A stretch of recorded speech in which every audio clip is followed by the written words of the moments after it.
बुलेटिनची सुरुवात करतो एका महत्त्वपूर्ण बातमीनं। वक्फ बिल मुस्लिमांच्या हिताचं, मग हिंदुत्व तुम्ही सोडलं आहे की असं आम्ही म्हणावं का, असं उद्धव ठाकरेंनी म्हटलंय। उद्धव ठाकरेंनी केंद्रीय गृहमंत्री अमित शहांना हा सवाल केलाय। शहांनी काल जिन्नांना लाजवेल इतकी मुस्लिमांची बाजू घेतली असंही ठाकरे म्हणालेत।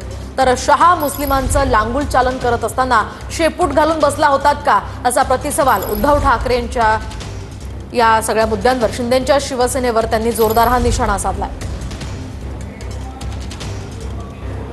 नाही तर यावर मतदान झालेलं आहे, प्रत्येकाला आपली भूमिका मांडावी लागली। त्यामुळे मी विचारतोय, जर तुम्ही एनडीए मध्ये असता तरी आम्ही हीच भूमिका घेतली असती की तुम्ही याच्या, कारण का आता हे एवढ्या वर्षानंतरचा जो अनुभव आहे की त्यांचं प्रेझेंटेशन खूप छान असतं, म्हणजे त्याच्याबद्दल वादच नाही। म्हणजे सगळ्यांची भाषणं ऐकली तर तुम्ही म्हणाल अरे वा, हे आपल्याला करणं गरजेचं आहे। पण एक बारकावा त्यातला आहे की तुम्ही मुसलमानांच्या हितांची गोष्ट करताय का मुसलमानांच्या विरोधातली गोष्ट करताय की हिंदूंच्या हिताची गोष्ट करताय की हिंदूंच्या विरोधातली गोष्ट करताय। नेमकं या बिलामागचा जो उद्देश आहे, कारण तेच आमच्यावरती ते एसएनसी वाले बोलतात की आणि हिंदुत्व सोडलं, देवेंद्र म्हणतात बाळासाहेबांचे विचार सोडले।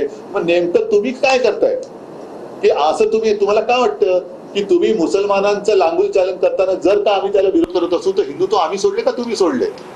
हिंदुत्व सोडलं असं कोणाचं म्हणणं असेल, काही बाडग्यांचं म्हणणं आहे असं की आम्ही हिंदुत्व सोडले। त्यांना गद्दार जे गाणं गाजलं गद्दार, त्या गद्दारांचं म्हणणं जर का असेल की आम्ही हिंदुत्व सोडलं, मग काल तुमच्या आजूबाजूला जी मुसलमानांची तारीफ चालली होती तेव्हा तुमच्या शेपट्या कुठे गेल्या होत्या?